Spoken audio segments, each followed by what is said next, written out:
Good day, Putter students and staff. My name is Riley, and as you can see from this environment, we are back in the studio. And boy, is it great to be back. Oh, how I miss this chair, this table, all of it. This episode is super spooky, just in time for Halloween tomorrow, so let's get right into it. To start us off, Sydney is coming up with a blast from the past with 80s horror movies. Ooh, sorry about that. Just got back from Walmart, had to pick up some milk. Anyway, what a crazy year it's been. And honestly, with Halloween coming up, I don't even know what to do. It's been a long year. A crazy year. But how about we take a look at a year that wasn't so crazy in the sense that it sucked. And this is going to be more of a decade, I suppose, as a more generalized thing. The 80s. What a time. Things looked like this, people looked like this, had that awful haircut. The king of pop was still alive, and some lady named Madonna was a thing.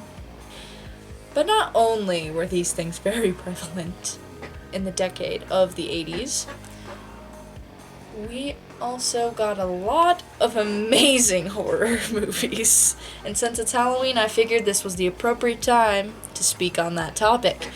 Give you some ideas of movies that you can watch instead of going out on Halloween to help social distance and keep the spread of the virus down.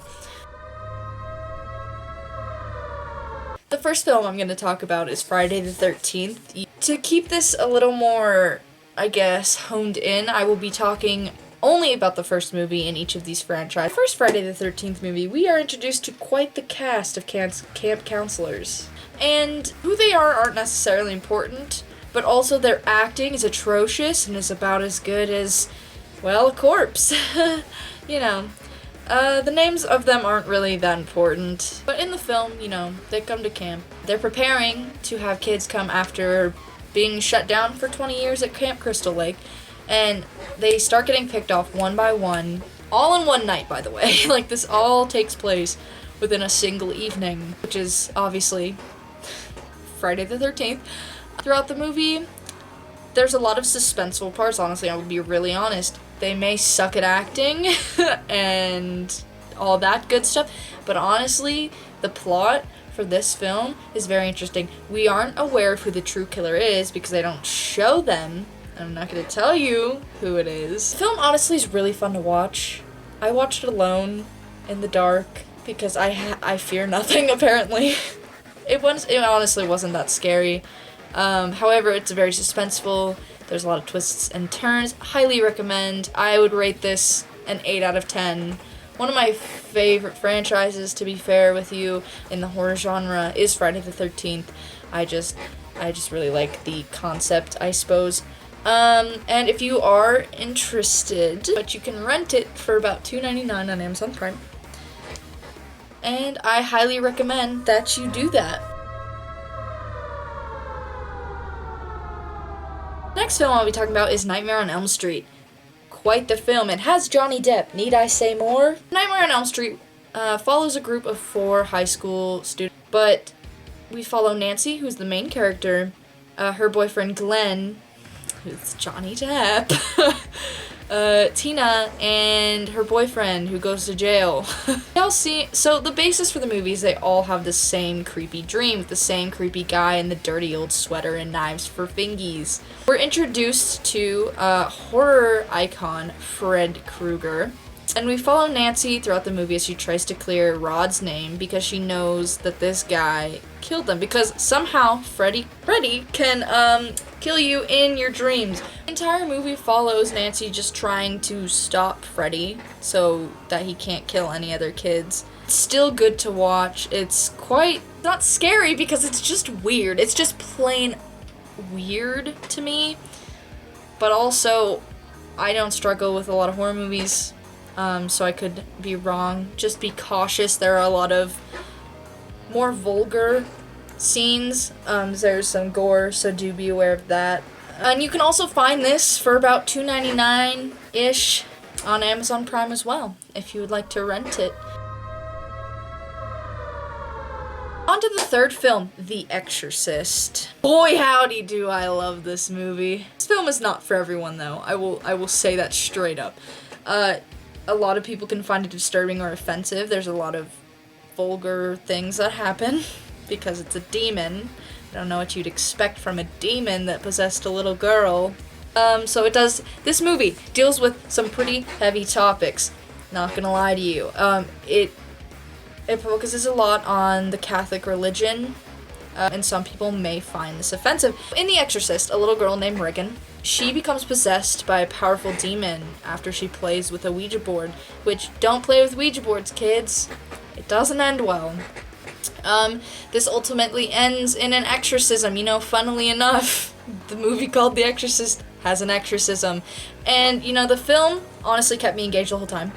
I was very entertained. I was kept on the edge of my seat because I wasn't sure what exactly was happening. At some points I got kind of confused, mostly because I guess since I'm not Catholic personally, I didn't. This one is also on Prime for about $2.99. On to the final film, which is one of my personal favorites, Child's Play. Boy, I am in love with the idea of Chucky for some reason. I find his character just so entertaining. Murderous doll who's possessed by a serial... Warning, there's a lot of foul language. There's a couple jump scares, but it's not really scary. It's more just suspenseful, I guess. It's definitely a slasher. However, not as many people died. 2019 remake would have been good if it was a completely different character. The idea was a good one, it just was not executed well. Follow the story of a little boy named Andy and his single mother who is trying so very hard to make his birthday an extra special one. He really likes the good guy dolls. They release a new doll, which is like kind of it's almost like an American Girl doll size thing. He wants this doll. So she goes into an alleyway and buys the doll that just so happens to be possessed. Mother brings good old Chucky home. Things go wrong, people die and get injured. And I cannot praise this movie enough, though. It's just so good.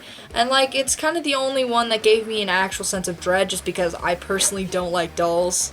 It was on Netflix for a little bit. I don't think it is anymore, though, sadly. But again, I'm sure this film is on Prime for about $2.99 because all the horror movies right now are on Prime for about $2 to $3.99, and it's so exciting. Boy, this year has been wacky, man. It has been wacky. We'll have to play our part, so why not stay home, save the world by watching some scary movies, and have a happy Halloween. That was quite the chilling segment. We have a few more things to share with you about mass safety in school. I'll let Johnny do the talking, so let's get right to it. We at PHS News have made 3 mass safety tips for you to stay safe and have fun this Halloween. Number 1, mask filtration. Take your mask, I'm using an average disposable one, and take a coffee filter, place it over the mask like such. Then you can either trace or outline it, but you just want to cut out the coffee filter in the shape of the mask, like this. Now that your coffee filter is in the shape of your mask, you can just put it on.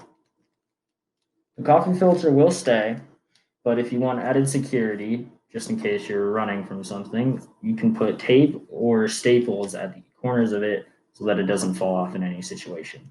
If you don't have a coffee filter immediately lying around the house or a disposable one at that point, you can use nylon pantyhose or a reusable fabric bag. Tip number 2, different types of masks you can wear. They're going to come at you fast, so be ready. Number 1, bandanas. Bandanas make a great alternative to regular disposable masks. They're reliable, they're fashionable, and they're affordable. They are great on costumes, things such as cowboys or cowgirls. They work perfectly. They're very comfortable, and I'd highly recommend them. Number 2, full face respirators. Full face respirators are not gas masks, but they're very similar. They are not that practical, they're not that comfortable, but they definitely get the job done. For Halloween, you'll look more normal than usual, but definitely wouldn't recommend wearing it around in public. There are, however, really cool Halloween ideas that are astounding, and if you're interested in looking into it for your costume idea this year, I'd definitely give it a look. Lastly, but certainly not least, neck gaiters. Neck gaiters are not allowed in PHS, but however, in public, they are a great alternative. They're very comfortable, they're affordable, and they're fashionable. They're like the bigger brother to a regular bandana. They go well with some costumes, and there I've seen some great ideas online for decoration if you're looking into wearing that for Halloween night. Number three, prep for Halloween masks. You're going to want to get creative this year with your costumes. Costumes like a doctor or a paramedic could make a great costume pair with a mask.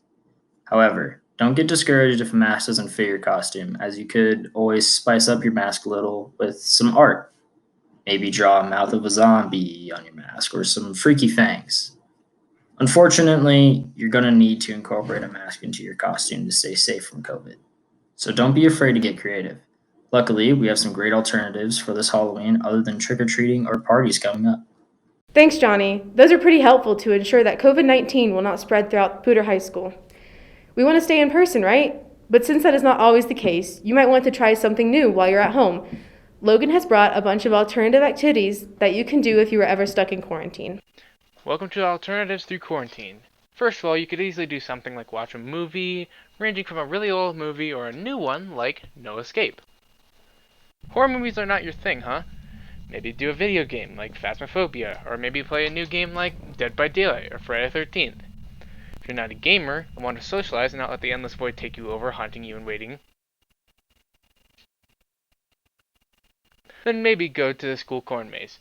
And last but not least, maybe go carve some pumpkins at school to make some cool designs.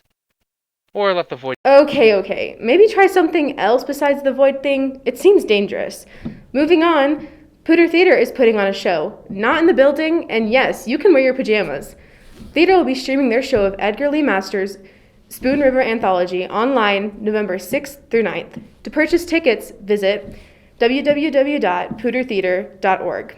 Let's support our performing arts students as they have worked hard as ever to deliver this production to us. Bryce and Ben are here to talk about the content they will be bringing you in the future. To get into the Halloween spirit, we're wearing costumes.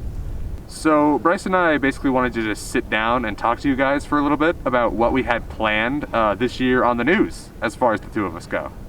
So, if you were here last year, you may remember us from the package we did on the Impossible Whopper. Oh! Yeah, that one.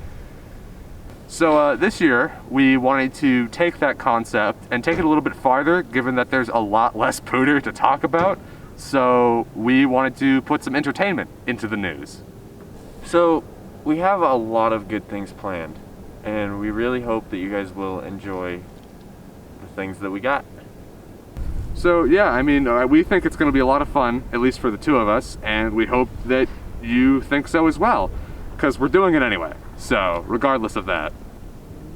So, I mean, yeah, we're really looking forward to seeing you guys on the PHS News, so have a good one. I really can't wait to see what they get themselves into. You should look forward to it too. Now we have another episode of Everlasting Art with some new pieces to check it out.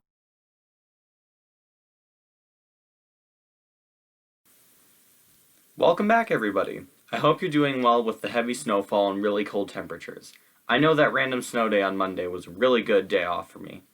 School is back in now, and hybrid learning has started, and you know what that means. The news is back, and there's more cool art for us to check out. Let's get into it. One could say today's theme is sketches, as today I have 3 drawings drawn on pencil and paper to show you all. All of these awesome submissions came from Poudre students. Make sure to keep submitting really cool art to show. Fans of the CW's Arrowverse will like this first drawing. It's a picture of the title character and logo from the show Arrow, and while I've personally never seen the show, I think it's a really good redraw of the character. The next drawing is another picture of a person, this time a front profile of someone in a beanie. I'm liking the comfy vibes this picture gives off, especially with all the snow we've been getting. Our third and final drawing is a sketch of a butterfly. The pattern on the wings almost looks like scales or feathers, and it also kind of reminds me of stained glass windows or a mosaic. With that, this episode can flutter to a wrap. And that is our third episode of Everlasting Art finished. I wanted to try something special for the next episode. Instead of choosing a theme, Based off of all of the submissions that I get and put into the episode, I wanted to try setting a theme for the next episode that you all can submit art for. This first theme will be cold, not unlike the weather. Make sure to submit something that fits the theme and have a great second quarter. I personally thought the drawing of the person in the beanie was super nice. Remember, if you want to see your art on the news, submit to phstv@psdschools.org. We'd also love to see cute pet pictures, especially if you have any fun Halloween pictures. Send them to us at PHSTV. With that, my friends, we are out of time for this episode. Have a great Halloween night, stay safe out there, and we will see you next week on the PHS News.